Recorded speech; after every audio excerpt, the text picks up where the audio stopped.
Hello fantastic creatures, I'm Fantasims, and today I'm going to give you a condensed version of the live stream, the Maxis Livestream that we just had today. There will also be another Maxis Livestream next week, May 25th, and I'll be sharing some of the stuff that will be addressed in the next stream. But on today's stream, it started out talking mainly about the new Courtyard Oasis kit. I'll actually be making a separate video with a review of all the items, and they are absolutely gorgeous, so I can't wait to do that.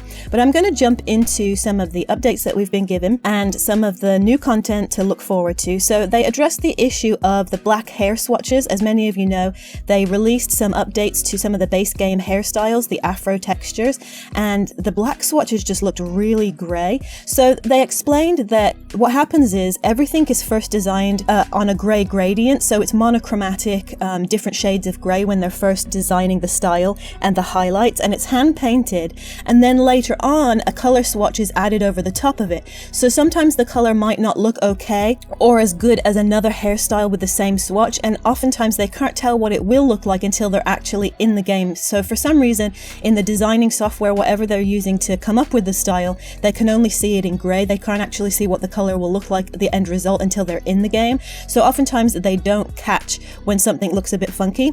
So some hairs of the same swatch look different because the styles reflect light differently. So different hairstyles have different highlights, which end up making it look, some of them look a bit more grey, some of them seem to, like some of the black swatches, look a bit blue. So they then have to go in and individually change a swatch by hand if it doesn't look right. And sometimes they fail to notice it looks weird. So what they said is, if you see hair that needs fixing, open a docket ticket on the EA help website with an image of the hair, or see if a ticket has already been submitted by another simmer. Personally, I feel like the quality control should pick this up, because it's not like we have that many color swatches at the moment for hair, and since it was only 2 hairstyles that they updated, I feel the grey looking black swatch would have been obvious. But I'm also glad they're willing to fix not only new hairs but also older ones too, so keep them informed if any of them look weird. The next thing they talked about was the question for non-binary pronouns and gender neutral language in the game, and they said it's being planned, but it takes time with 17 different languages, so there's no date set, but it is in the works. The next thing they talked about, in an upcoming patch, we are getting a Moroccan outfit, and it looks really cool. It goes along with this new kit pack, and it's not going to be part of the kit pack, it's going to be a free update, but they just wanted to add more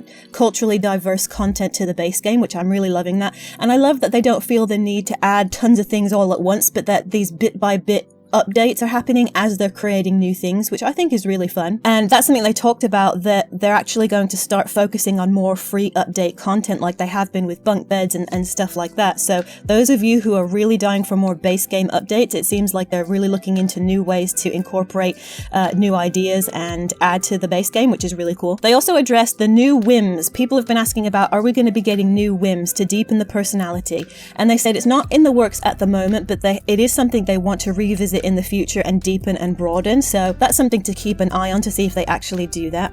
They spent a little time talking about the difference between a game pack and an expansion pack, and I don't think they clarified it that well, but basically what they were saying is they try and think of a theme and then think about the right size pack to fit the scope of that theme. So sometimes they might think, can we fit this idea, this theme, into a game pack size, which is more affordable to the masses, or is this theme something that really needs a broader scope? It needs to be done in a bigger way that impacts across the entire game, and that's something that will end up being in an expansion pack. So it's kind of a vague differentiation between a game pack and an expansion pack, but that's the information they gave us. They also said that in an upcoming patch they will be fixing the hates children trait. So there was a huge controversy over how Sims with the hates children trait can only really help conceive a child if done so when they're dizzy or something like that. I'm probably wording it wrongly, but anyway, it came across really inappropriate, so they will be fixing that in an upcoming patch. The next thing was the NPC town and townie story progression is something that is being thought about. So a lot of simmers have been asking, can we get story progression? So basically, can Sims, like the NPC Sims, non-playable characters, and townie Sims that you don't control, can they also have auto automated things happen along their storyline, like getting married, having children, and things like that, without you having to control the story. And then other questions that were asked, they said they will address in the next stream. Then they just listed the Summer of Sims promo that I've already gone over in my previous video. They didn't give us any new details. They just read through each of the things that will be coming out in the exact same wording that it is in a promotional material. And then they gave us a patch sneak peek for what's upcoming, and they showed us something really cool. The bunk beds that they did last time will be updated for the next patch, and now we can place objects under the bed. So before, anything that was one tile wide would prevent your sim from being able to use the loft bed above. So what you can now do is use 2 tile wide objects, and they won't interfere with the loft bed anymore. So couches, dressers, and desks, and even double beds can be placed underneath the loft bed, so you can sleep 3 sims in one small area. And then lastly, they addressed the added UI molecule. So that little thing that could be seen in the previous stream in CAS, where the traits and that are listed for creating your sim, that little added extra blank space that everyone was questioning what that was. Well, they're going to be addressing that next week, May 25th. We'll find out in the next live stream. And that basically wraps up everything they talked about in the live stream from today. I hope you find that recap useful and concise for those of you who don't have time to rewatch the entire stream. And check out my next video, which will be a review of the new Courtyard Oasis kit. Until next time, guys, I freaking love you.